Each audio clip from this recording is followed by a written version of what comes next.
ये खबर कर्नाटका से है, हालांकि थोड़ी पुरानी हो गई है लेकिन ज़्यादा भी पुरानी नहीं हुई है। यहाँ के जो पूर्व सीएम थे BS येदियुरप्पा, उन्होंने कर्नाटक की सत्ता छोड़ते छोड़ते कुछ बड़े फैसले लिए हैं। ऐसे फैसले जो कि आने वाले दौर में बीजेपी के इस दिग्गज नेता का नाम इतिहास के पन्नों में दर्ज करवा देगा।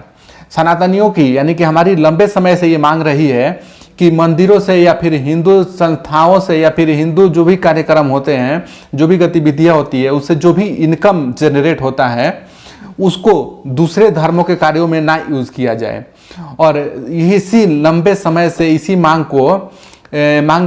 को लेकर आंदोलन होते रहे हैं। अभी 2 महीना पहले से फ्री टेम्पल के नाम से ये सदगुरु ने भी बहुत बड़ा आंदोलन छेड़ा था, जो कि अभी तक चल रहा है और ये बड़े बड़े स्तर पे चल रहे हैं। अब हमेशा से ही हर राज्य में यही मांग रही है हमारी सनातनियों की कि मंदिर से जो भी सरकार का रेवेन्यू आता है उसको इस्लाम या फिर ईसाई धर्म पर ना खर्च किया जाए, क्योंकि वो इसको इलीगल तरीके से दूसरे गलत कार्यों में इस्तेमाल करते हैं। या तो धर्मांतरण के लिए यूज़ करते हैं, हमारे हिंदुओं को ही लालच देकर उनको डरा धमका कर ईसाई बनाते हैं या फिर मुस्लिम बनाते हैं। ये दोनों इसी काम में लगे हुए हैं और फिर आतंकवादी गतिविधियों में भी इस पैसे को ले जाकर ये लोग खर्च करते हैं। लेकिन जाते जाते जो ये सीएम येदियुरप्पा थे, उन्होंने इस परंपरा को बदलने का निर्णय लिया और उन्होंने मुख्यमंत्री रहते हुए भी ये एक फैसला लिया है कि हिंदू मंदिरों से सरकार की जो भी रेवेन्यू आती है उसे गैर हिंदू गतिविधियों में या फिर जैसे कि हज, मदरसा और चर्चों पर खर्च नहीं किया जाएगा। कर्नाटक सरकार ने इस ऐतिहासिक फैसले में कहा है कि अब जो हिंदू मंदिरों से आए पैसे का उपयोग सिर्फ हिंदू सांस्कृतिक के अलावा किसी और कार्यों में नहीं किया जाएगा। ये तो अभी नियम ऐसा बन रहा है।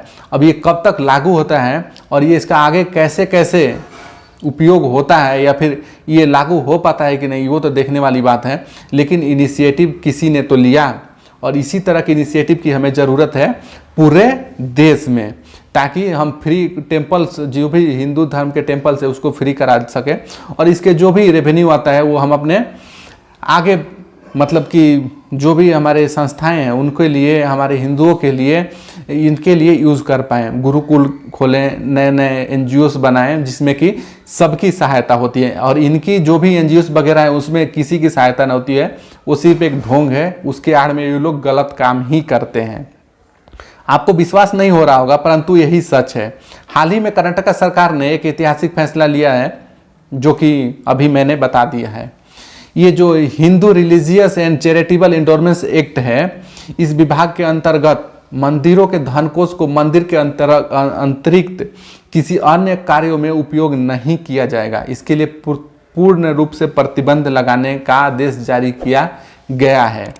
राज्य सरकार द्वारा यह आदेश 23 जुलाई को दिया गया था। अगर ऐतिहासिक तौर पर देखा जाए तो कर्नाटक ही नहीं, राज्य के किसी भी राज्य के सबसे अधिक दुरुपयोग अगर किसी चीज़ का हुआ है तो वो मंदिरों के संसाधनों विशेषकर धन कोष का ही हुआ है। अगर विश्वास नहीं होता तो केरल के मंदिरों का ही विश्लेषण कर लीजिए। कर्नाटक में भी स्थिति कोई अच्छी नहीं थी।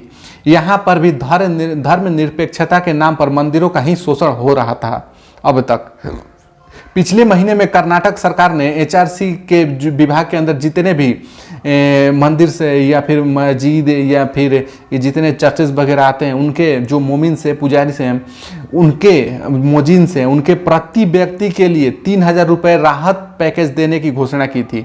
इस पर सोशल मीडिया से लेकर पूरे राज्य भर में विरोध हुआ था और बवाल मचा था और मंदिर के फंड का किसी और जगह इस्तेमाल होने के लिए जो विश्व हिंदू परिषद है उसने कड़ी आपत्ति जताई थी और इसी के लिए जो मुजराई मंत्री कोटा श्रीनिवासन पुजारी को एक रिपोर्ट भी सौंपा था और इसमें कहा गया था कि हिंदू मंदिरों से प्राप्त धन का उपयोग केवल मंदिरों और हिंदू समुदाय के कल्याण के लिए ही किया जाना चाहिए।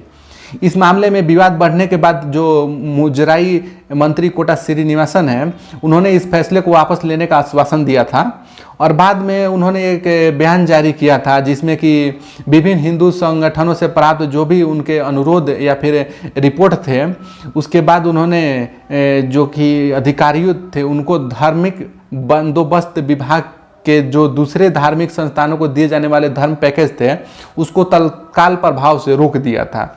अब इन्हीं कोटा श्रीनिवासन पुजारी ने एक बार फिर से ऐतिहासिक निर्णय में हिंदू मंदिरों के धनकोष है उसको दुरुपयोग होने से लगाम लगाने के लिए कर्नाटक सरकार की विश्वसनीयता को बढ़ाने के लिए एक और फैसला में आगे बढ़े हैं ये, और बल्कि देश के लिए ये एक अहम मिसाल भी है, एक मिसाल पेश की है, एक बहुत ही बड़ा मजबूत मिसाल है। हमारे देश के मंदिरों के संसाधनों का जो भी सर्वाधिक दुरुपयोग होता है, लेकिन कर्नाटक सरकार ने इस दिशा में एक क्रांतिकारी निर्णय लिया है। अब देश के दूसरे राज्यों को भी कर्नाटक की राह पर चलकर हिंदू मंदिरों से होने वाली कमाई को दूसरे धर्म पर खर्च करना बंद कर देना चाहिए। इसी में सबकी भलाई है। आपका क्या विचार है? कमेंट बॉक्स में ज़रूर बताएं।